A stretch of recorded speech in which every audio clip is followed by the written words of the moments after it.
Hello, I'm Harry Riley. Welcome to Harry's Tales.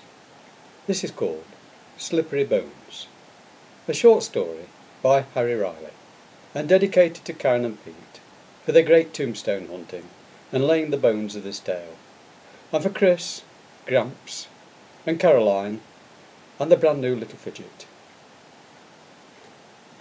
This story is a continuation of Unholy Bones. It is fiction, and resemblance to anyone, living or dead, is coincidental. Aubrey Vernon was a policeman. He was young and clumsy and inexperienced, and this was his very first undercover operation. He had been chosen for this job because he was a practising Christian and would be unlikely to upset the local community too much. The day was just fading to twilight as he crept silently among the graves in this ancient burial ground. Silently, that is, until his size 9 boots crashed against a broken headstone that was tilted at a crazy angle. The noise scattered a flock of starlings from the church roof, and was enough to wake the dead from their long sleep. He cursed to himself, and that was all that he remembered, as he was violently clubbed on the back of the head by a large lump of rock. William Bones was the attacker, and he rushed inside the redundant church of St. Mary and enlisted the help of one of the illegal immigrants that were staying there. And then the two of them half carried, half dragged the inert body of the policeman behind a huge yew tree and covered his form with an old tarpaulin. This was close to an old tombstone bearing an inscription to William Billy Bones, and having a large skull and crossbones carved to its front. "We'll leave him here until after midnight and then bury him properly," hissed Billy.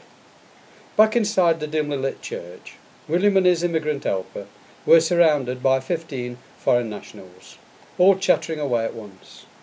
A powerfully built visitor entered the church and slammed the door shut in his temper. "For God's sake, be quiet," he demanded. "You're making enough noise to wake the dead." William explained he had just dealt with a character found creeping about in the grounds. "Probably some nosy varmint who got more than he bargained for," he said.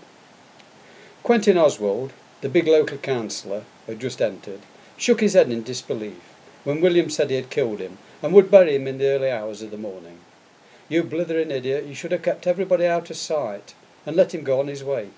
This operation cost me a fortune, bringing these people across from France, ferrying them upriver in the dead of night, and finding this place in the middle of nowhere to haul them up in, away from prying eyes.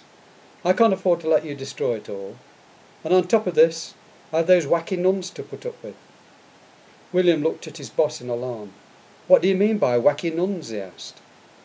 "Oh, they're called the Seven Sisters of Mary, and apparently they heard a rumour that a lost soul had been seen wandering among the graves at night in this churchyard, and they're coming at midnight this very night to try and lay the ghost to rest.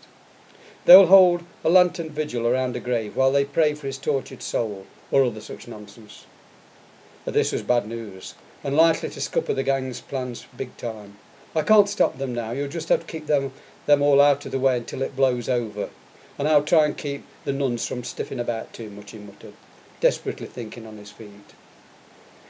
Midnight drew close, and with a loud twittering and a rustle of gowns, the 7 sisters duly turned up and spread themselves all around the headstone of William Billy Bones, ancestor of the gang leader's assistant, bearing his name. With lanterns aglow, they made an eerie sight in the moonlight, and without further ado they started a low, mournful chanting, and one of the nuns produced a long wooden flute and added a strange, reedy piping tune to the medieval sound. "If this doesn't put any restless souls back in the graves, it'll certainly put me in mine," thought Quentin Oswald as he listened to the nuns' chorus. He glanced at the illuminated dial on his watch and noticed it was now midnight. The nuns increased the tempo of their ranting, and from behind the big yew tree there came a low, deathly wailing.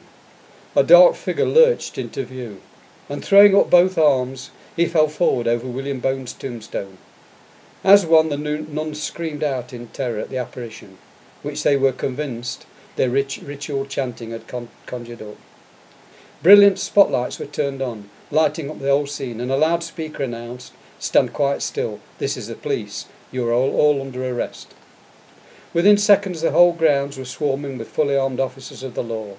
Quentin tried to make a break for it, and so did 16 frightened foreigners, as they rushed headlong out of the church. All were captured, along with Billy Bones, who had tried to leave, carrying a Bible under his arm, and disguised in a full-length priest's cassock. Aubrey Vernon recovered fully, back at the station, to a hero's welcome, and was told he would receive a commendation for his bravery against hardened criminals. The authorities had been suspicious of Quentin Oswald for a long time, but had not been able to pin anything on him. It was Aubrey, the clumsy young novice, who had hunted him at no little risk to body and soul, coming within an inch of being buried alive, and the nuns, in their ignorance of his true identity, would have been delighted to have presided at his interment. End.